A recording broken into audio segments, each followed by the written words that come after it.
datang di Postik, Podcast of Statistik. Selama beberapa menit ke depan akan menemani Sobat Data untuk mengenal lebih jauh mengenai data statistik. Dan tentu saja di sini aku nggak bakal sendirian. Aku udah ditemani oleh narasumber keren kita hari ini. Halo, selamat datang Kak Ari. Terima kasih. Bagaimana kabarnya hari ini Kak? Alhamdulillah baik sekali. Gimana kabarnya? Saya juga alhamdulillah baik sekali dan sangat bahagia sekali karena hari ini bisa bertemu dengan Kak Ari. Baik, sebelum itu boleh dong Kak Ari memperkenalkan diri ke Sobat Data. Ya, halo Sobat Data. Perkenalkan, nama saya Ari. Thaibatul Isdihar, bisa dipanggil Kak Ari aja. Saya dari BPS Provinsi Jawa Timur. Kebetulan jabatan saya sebagai statistisi ahli pertama. Nah, di BPS Provinsi Jawa Timur saya ada di tim pelayanan dan humas. Oke, jadi Sobat Data udah kenal lah ya siapa narasumber keren kita hari ini.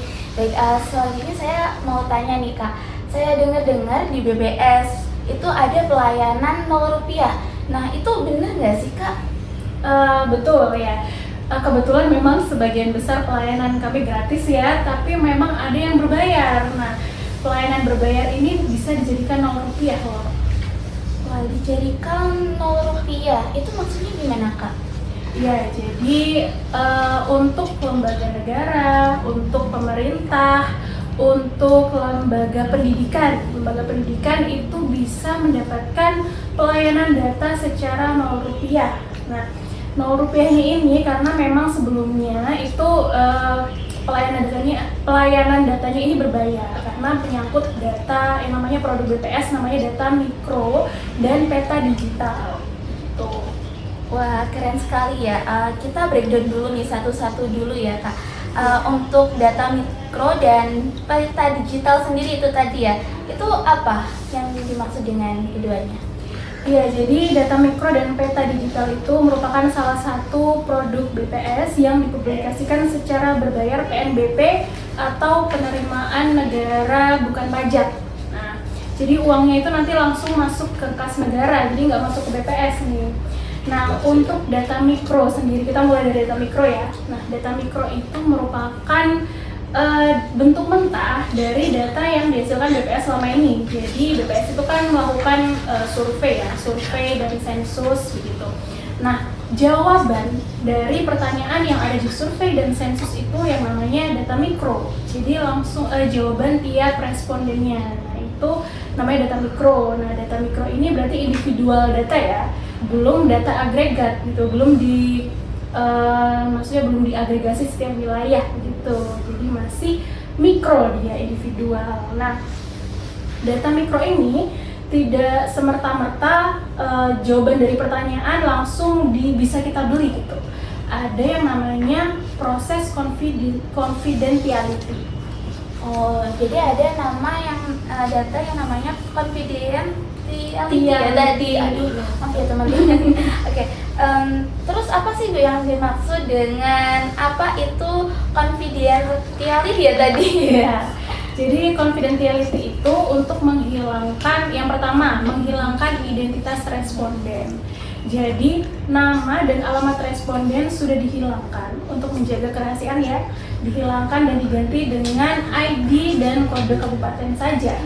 Jadi ketika kita membeli data mikro, udah nggak bisa itu dapat yang namanya nama Pak Adi, Pak Budi, sudah nggak bisa, alamatnya ada di jalan apa, udah nggak dapet. Nah, karena itu untuk menjaga kerahasiaan responden. Nah, selanjutnya setelah identitas responden juga di drop ya, lalu ada lagi namanya kita mendrop juga variabel yang memiliki relative sampling error atau RSE yang besar. Nah, ini juga karena untuk menjaga ini ya, dari biasanya kan data mikro digunakan sebagai penelitian lah, untuk estimasi bisnis. Nah, digunakan untuk menghindari error yang besar. Tuh. Selanjutnya yang ketiga itu juga karena adanya kebijakan pemerintah, ada variabel-variabel yang memang tidak untuk dipublikasikan. Oh, baik, seperti itu ya. Kalau untuk lebih lanjutnya itu Untuk apa ya Kak adanya proses ini, lebih dalamnya itu seperti apa? Pastinya yang pertama untuk menjaga kerahasiaan responden ya, karena memang sudah di undang-undang statistik ya, responden itu harus dijaga kerahasiaannya karena memang data-datanya kan pertanyaan kan banyak ya, termasuk pendapatan, lalu pengeluaran dan lain-lain, aset. Nah itu responden pasti tidak mau dong, tidak mau semua orang tahu tentang aset kita, tidak mau semua orang tahu tentang pendapatan kita gitu ya. Karena itu kerahasiaan itulah yang dijaga oleh BPS untuk tidak dipublikasikan kepada masyarakat. Selanjutnya masih ada lagi. Masih ada yang lebih menarik lagi nih. Nah, confidentiality itu untuk menghindari kebiasaan gitu ya, yang tadi yang sudah disebut namanya relative sampling error. Nah, jadi ada variabel-variabel yang ternyata setelah dihitung memiliki error yang besar. Nah, variabel yang memiliki error yang besar itu ketika dimasukkan ke dalam penelitian, ketika dibuat estimasi bisnis itu akan menjadi bias. Jadi tidak merupakan estimasi yang ini ya, tidak peluang untuk salahnya itu besar. Gitu. Maka dari itu variabel dengan error yang besar itu di drop. Lalu yang ketiga ada lagi ini karena kebijakan pemerintah. Nah, salah satunya ini karena misal dalam kota Surabaya, jangan kota Surabaya lah, kota A gitu, ini yang ada di daerah lain gitu ya, kota A ini, dalam satu kota ini hanya ada 2 peternakan, usaha peternakan. Nah, di dalam data mikro tersebut tercantum nih usaha peternakan itu ada pendapatannya A, asetnya B dan lain-lain gitu. Misalnya Bapak Budi ya, dan satunya Bapak Jamal mungkin ya yang satunya ya. Nah, dari data mikro itu udah ketahuan nih, meskipun namanya bukan berupa Bapak Budi dan Bapak Jamal, namanya itu berupa nomor ya, ID dan kalau udah kabupaten.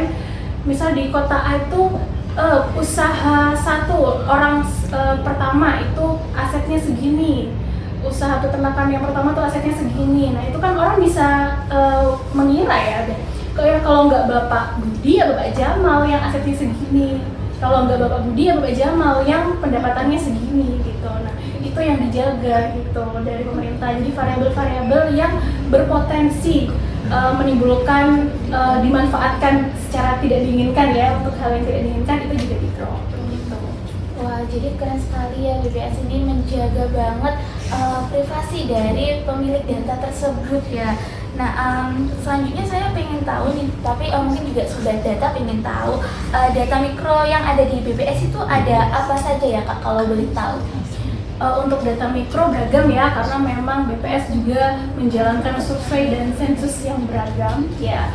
Yang paling populer ini seringnya orang itu beli data Susenas. Susenas itu Survei Sosial Ekonomi Nasional. Susenas ini itu mengcapture gambaran ekonomi dan sosial masyarakat di Indonesia.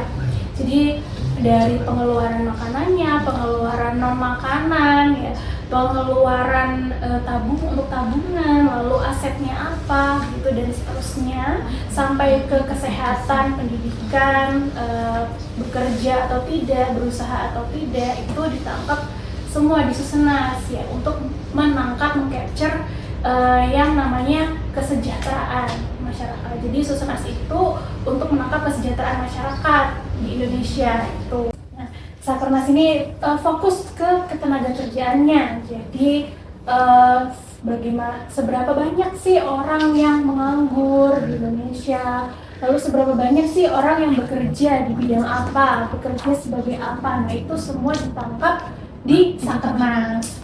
Baik juga dengan upah, rata-rata upah, jam kerja, dan lain-lain itu semua ditangkap di Sakernas, begitu.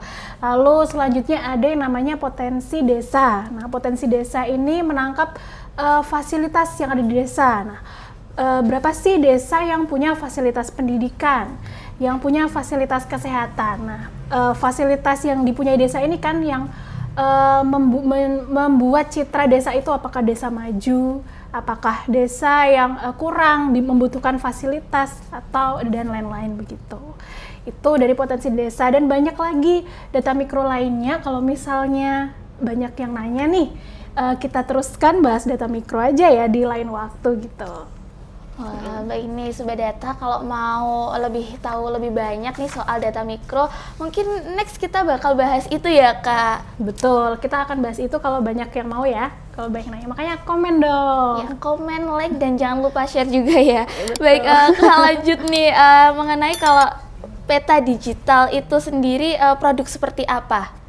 Untuk peta digital itu adalah produk peta ya, basically adalah file peta dalam bentuk SHP yang menggambarkan sampai pada level terkecil yaitu desa. Nah, tapi perlu digarisbawahi juga bahwa file yang peta digital yang dijual oleh BPS ini itu adalah bukan secara harfiah batas administrasi begitu, karena memang kita mendapatkannya juga beberapa dari, tidak semua dari peraturan tertulis, tapi juga ada yang beberapa dari pengakuan tokoh masyarakat begitu. Jadi tidak bisa secara harfiah merupakan batas administrasi sebuah wilayah begitu. Jadi adalah batas yang digunakan petugas survei yang namanya wilayah kerja statistik, batas yang digunakan petugas survei untuk mengerjakan kegiatan statistik begitu. Itu untuk peta digitalnya. Nah, baik, kalau boleh saya ulang produk data mikro dan peta digital ya yang tadi dibahas dan tadi sudah dipublikasikan secara berbayar atau bisa kita katakan dijual secara resmi ya. Nah, untuk mendapatkan produk yang disebutkan tadi secara Rp0 itu bagaimana caranya Kak? Iya, yang pasti yang pertama yang bisa mendapatkan Rp0 itu sekali lagi adalah lembaga negara, pemerintah, dan lembaga pendidikan. Nah, bagi siapa-siapa yang termasuk dalam lembaga dan pemerintahan tersebut, nah bisa nih yang pertama mengajukan yang pertama menuju ke satu portal. Nah, jadi untuk mendapatkan data mikro dan peta digital secara berbayar maupun gratis kita ada dalam satu portal, yaitu namanya silastik.bps.go.id. Nah, kita perlu registrasi akun dulu di sana.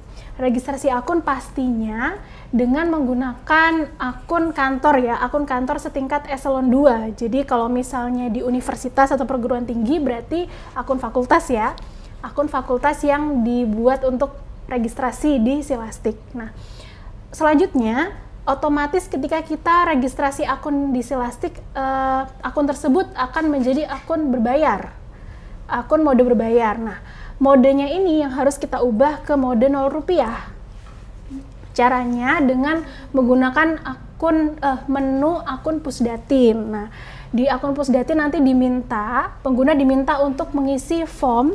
Form itu isinya adalah identitas pejabat yang nantinya akan berperan sebagai wali data. Pejabat ini minimal eselon 2 atau sederajat ya. Jadi kalau misalnya di kampus dekan ya. Dekan sederajat. Nah, pejabat ini akan mengisi form, identitasnya akan diisikan ke dalam form dan melampirkan surat bertanda tangan dan stempel eselon 2. Setelah itu, setelah disubmit, nanti BPS RI pusat di Jakarta nanti akan memverifikasi akun tersebut apabila sudah oke. Nah, yang biasanya dipastikan itu adalah keabsahan suratnya, lalu kebenaran bahwa akun ini benar-benar dari satuan kerja setingkat eselon 2, bisa di pemerintahan, bisa di lembaga pendidikan, dan bisa di lembaga negara. Nah, ketika sudah diverifikasi, oh ternyata benar, baru di ACC itu akunnya. Nah, ketika sudah di ACC, barulah akun tersebut akan berubah dari mode berbayar menjadi mode Rp0. Ketika sudah sampai di mode Rp0 ini, barulah kita bisa pengguna bisa mengajukan permintaan data. Nah, permintaan data ini masih dibatasi ya, jadi untuk 1 tahun maksimal 500 MB. Nah, tapi itu sudah banyak banget ya, 500 MB untuk data gitu. Berarti kalau untuk mendapatkan akses Rp0 itu kan tadi dari kakak menyebutkan bisa diakses lewat fakultas ya. Iya. Nah, misalnya nih kak, kan aku sebagai mahasiswa juga biasanya dapat tugas nih harus menggunakan data untuk penelitian, mungkin juga teman-teman sobat data yang lagi skripsian juga butuh data mikro seperti itu. Kira-kira mahasiswa seperti kita itu bisa dapat aksesnya nggak sih kak?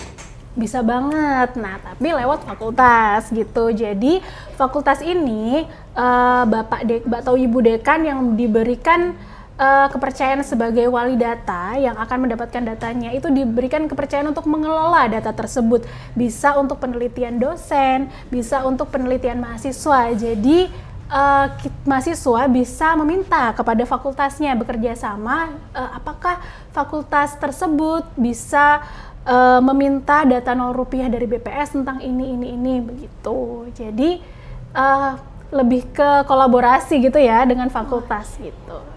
Jadi sebagai mahasiswa kalau mau data mikro ataupun data digital tadi bisa mengakses secara 0 rupiah melalui fakultas, dan ini saya rasa merupakan salah satu privilege yang sangat berharga ya bagi Sobat Data di sini, apalagi sebagai mahasiswa ya.